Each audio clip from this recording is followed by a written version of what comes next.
There is an ancient Cherokee proverb that says, "A woman's highest calling is to connect a man to his soul so he can unite with Source. A man's highest calling is to protect a woman so she can walk the earth unharmed." I have been living that wisdom for several years now, using it as an opportunity to expand my emotional range, my consciousness. It helped me understand my true role in relationships. I am responsible for the internal emotional work, while men are responsible for the external physical work.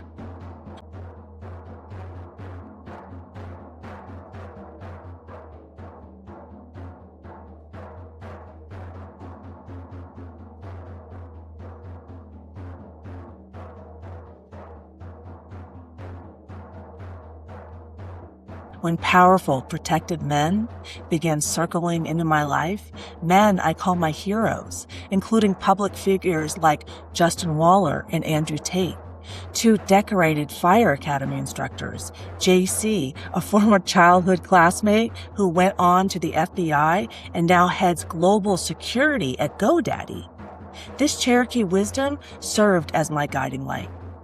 I am a religious studies scholar, having earned my credentials from the University of California at Santa Barbara, which boasts prestigious religious studies and East Asian studies departments. I hold a master's degree in Chinese religious studies and have translated ancient classical Chinese Taoist texts. I have traveled the world deeply, even meeting my Israeli ex-husband while exploring Tibet. I also met the Tibetan Buddhist Karmapa in Tibet, who is like second in line after the Dalai Lama. So please understand that I know exactly what a profound, staggering statement it is to say, I am the reincarnation of Mary Magdalene. After surviving a traumatic childhood, a toxic marriage, a suicide attempt, navigating a long history of physical and mental illness, who was I to consider my soul being connected to someone so special and wise? I needed a massive trail of signs, evidence, and undeniable synchronicities pointing me in that direction to even consider it. Today, I'm going to share that trail with you. We will explore exactly how I realized that I am the reincarnation of Mary Magdalene and how my soul carries the name Sophia, signifying wisdom incarnate. My divine masculine counterpart is Christ, signifying pure knowledge. To successfully embody this path, I had to learn how to surf the waves of life, transforming my deepest emotional wounds into profound personal wisdom. I had to learn how to truly accept and love my own soul. After all, how can you love yourself if you do not fully accept who you are? I had to accept my soul, which is an energetic body. To understand how it functions, I rely on the laws of physics and Einstein's famous quote, "The field is the sole governing agency of the particle." The field means the energy field. So I apply that knowledge to souls and human bodies, saying the soul is the sole governing agency of the body, which mirrors a wonderful Carl Jung quote, "The soul is the life of the body." Dr. Joe Dispenza explains this beautifully in his teaching, The Quantum Field, a Reality Beyond the Senses, which I've linked in the notes below. Dr. Dispenza states that our senses trick us into seeing a world of separation, but we actually live in a holographic universe. Dispenza teaches that 99.999% of reality is invisible energy, the quantum field, and only 0.0001% is solid matter. He often references Einstein's quote, "The field is the sole governing agency of the particle." Since my work explores how self-love creates heaven on earth, that begs the question, where is heaven in a holographic universe? Please reflect on that as I share the rest of my story on how I accepted myself as the reincarnation of Mary Magdalene, which was and is tremendously difficult. To accept this incarnation, I had to realize that life operates like a trampoline. The deeper you go, the higher you fly. The laws of physics dictate that the deeper we dive into our shadow, confronting our deepest fear, guilt, and shame, the higher we propel ourselves into love, compassion, and ultimate enlightenment as kinetic energy builds exponentially on the downhill. As Carl Jung famously observed, no tree can grow to heaven unless its roots reach down to hell. I had to accept that if my soul wanted me to bring forth Mount Everest-sized wisdom to this planet, I had to take on Mount Everest-sized wounds first. My soul explicitly planned my life's challenges as self-improvement opportunities, because I required a massive amount of personal refining to bring forth this core truth that self-love is the key that creates heaven on earth for us all. In 2021, I was actively healing alongside my first hero. I was connecting deeply to my own soul and using my shamanic gifts, which exploded that year, to help him connect to his.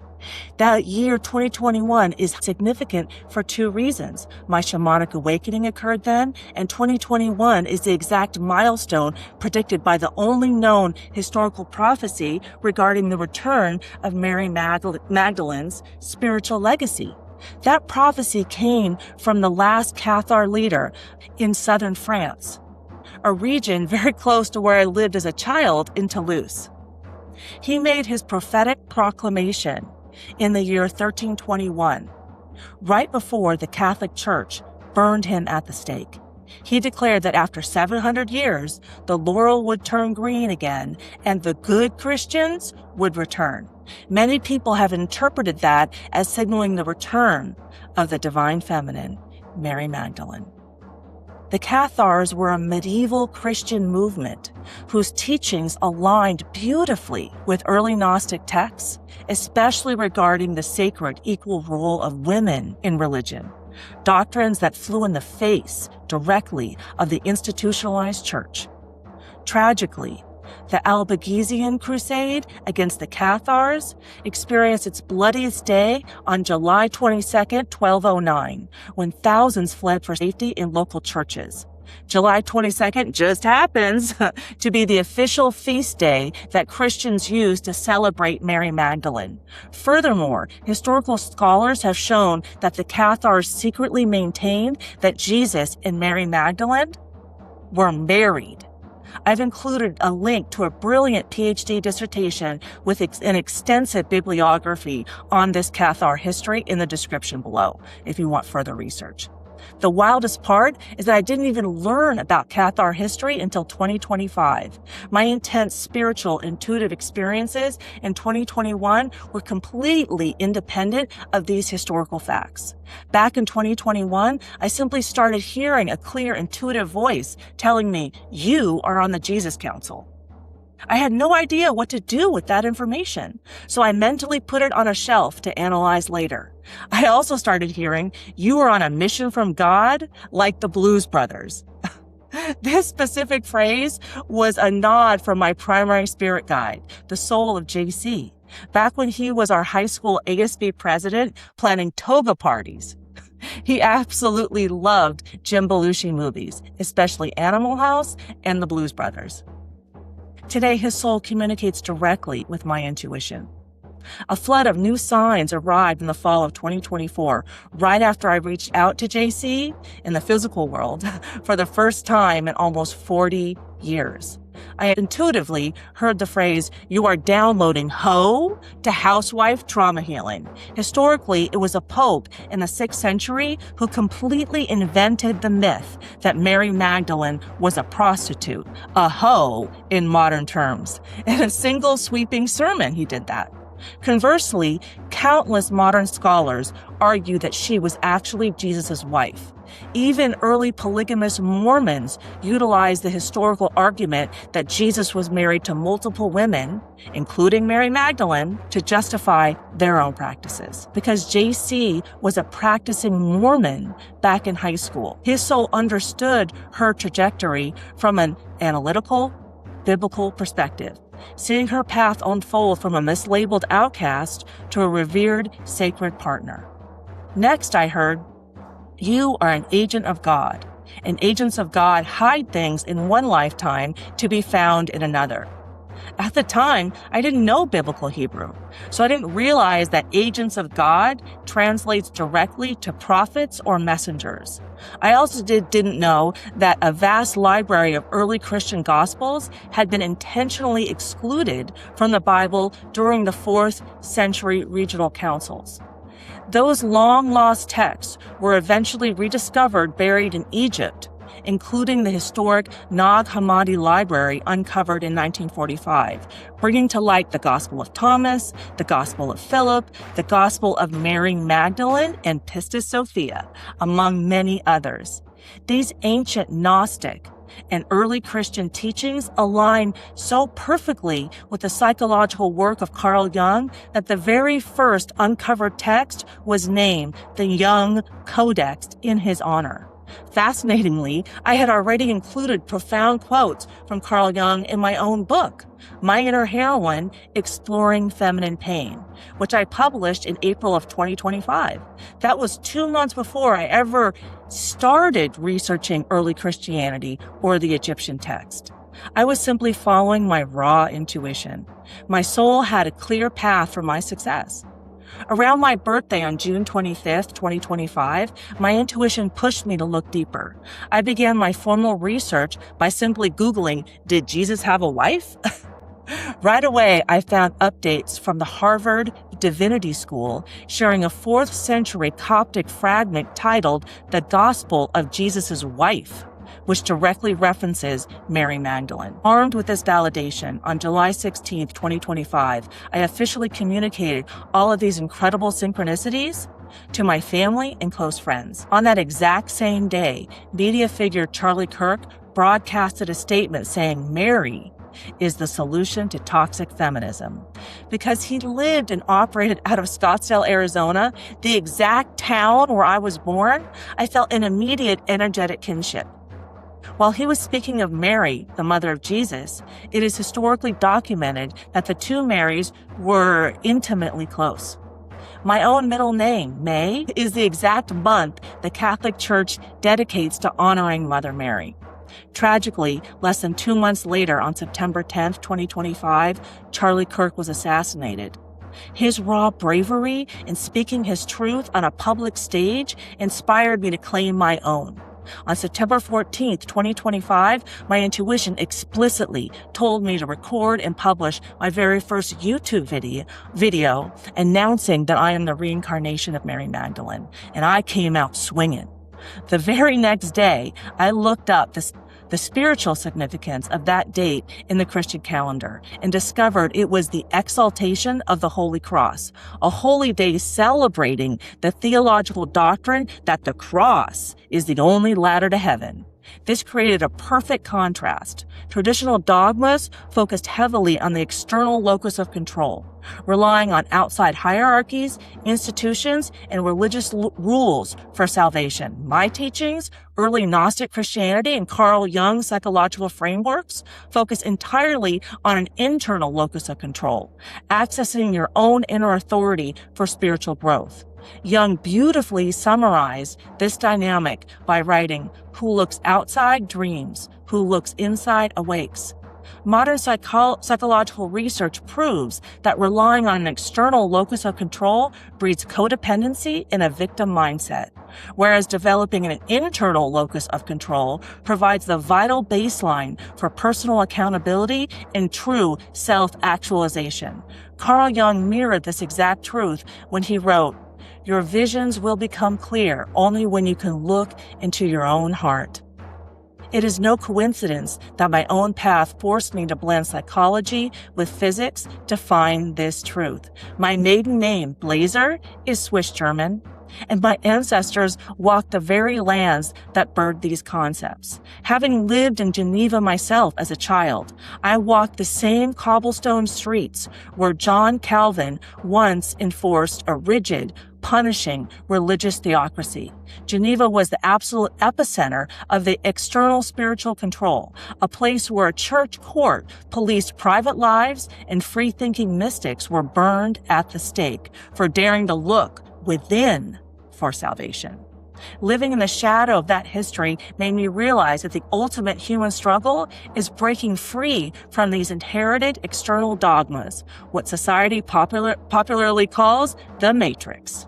Just like the movie, the systemic matrix is an artificial construct engineered to enforce an external locus of control, tricking us into looking outward for our validation, rules, and salvation.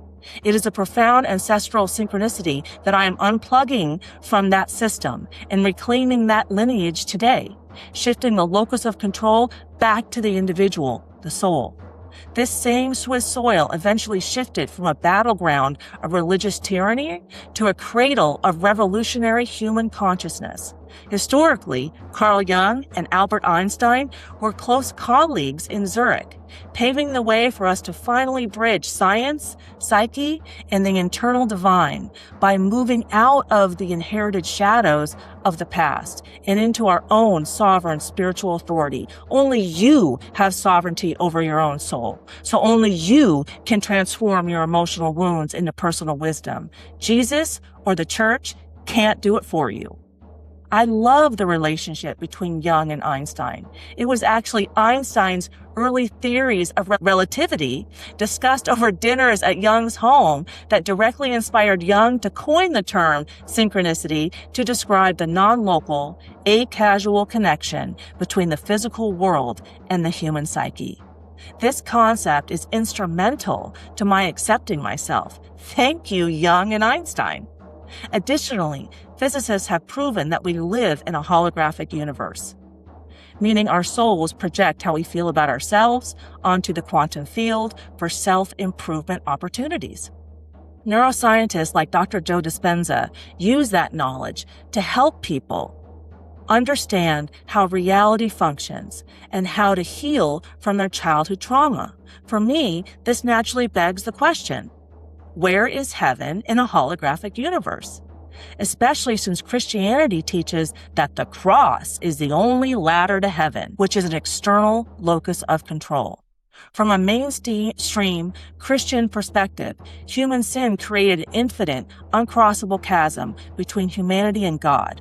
Humanity cannot build its own ladder to heaven through good deeds, meditation, or self-actualization. Therefore, the physical cross of Jesus Christ acts as an external historical bridge dropped down from above. In this sense, the source of salvation is completely outside of oneself. It relies entirely on the external sacrifice of Jesus. But where dogmatic theology looks outward, analytical psychology looks within. As Carl Jung deeply understood, one does not become enlightened by imagining beings of light, but by making their darkness conscious. Carl Jung's work flies in the face of mainstream Christianity, but it aligns with several gospels from early Christians that were excluded from the Bible in the 4th century, called the New Testament Apocrypha, or Gnostic Gospels, which many Christians call satanic.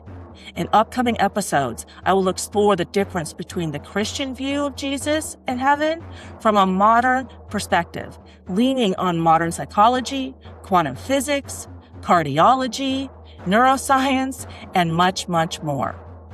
This modern perspective is infused in my teachings, 6 Divine Feminine Self-Love Strategies.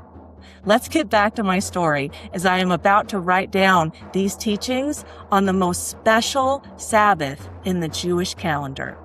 In September of 2025, I continued creating videos while studying the Nag Hammadi scrolls.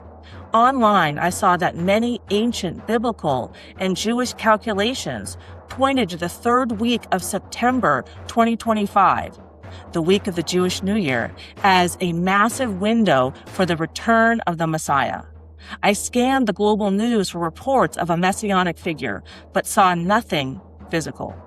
Then, on the Friday evening of the 3rd week of September, which was September 26, 2025, my intuition commanded me to sit down and write out my 6 Divine Feminine Self-Love Strategies to share with the world. The next day, I experienced a massive reality-shifting enlightenment experience. Reclining in my home, I suddenly began vocalizing loudly, repeating the word rapture, rapture. Rapture! In that exact moment, a profound spiritual truth flashed through my consciousness. The biblical concept of the rapture and the second coming is the exact same cosmic event that the Hopi Native American tribe referred to as the Great Purification. Both prophecies are pointing to the exact same moment in human history, a sudden global sorting and spiritual cleansing of the old world to make way for a heart-centered reality. The Hopi even have a famous 1,000-year-old petroglyph on Prophecy Rock in Arizona mapping out this exact intersection of the cosmic paths. During this awakening, several Native American souls came through with absolute clarity. They explained that Native American souls and American souls agreed to heal our historical manifest destiny wounds right now. They showed me their profound modern challenges with raising bison and accessing national parks for sacred spiritual ceremonies. It was incredibly eye-opening. In response, I offered my freshly written 6 Divine Feminine Self-Love Strategies to all souls as an immediate energetic soul-to-soul transmission. The pioneer of consciousness research, Dr. David R. Hawkins, beautifully explains what happens during an event like this. He notes that during high enlightenment, a soul opens massive attractor energy fields that permanently influence the collective consciousness of mankind. Through that energetic transmission, my soul actively wrote a new covenant directly onto our collective hearts. This is the ultimate realization. We do not need an external church or a rigid institution to access divinity inside of our own souls. The new covenant is a living blueprint for self-love. This connects directly to 2 beautiful verses that speak to my core, Jeremiah 31:33 and Hebrews 8:10.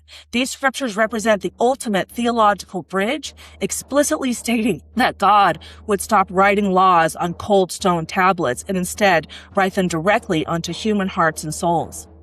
The very next morning, my intuition guided me to check the Hebrew calendar.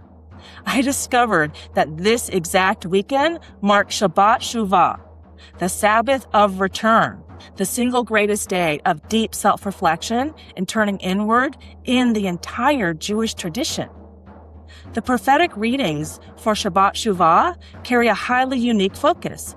Unlike typical scriptures that leverage fear, guilt, or punishment, this specific Sabbath focuses entirely on returning to Source out of pure love. It frames repentance not as a penalty, but as a beautiful therapeutic healing process.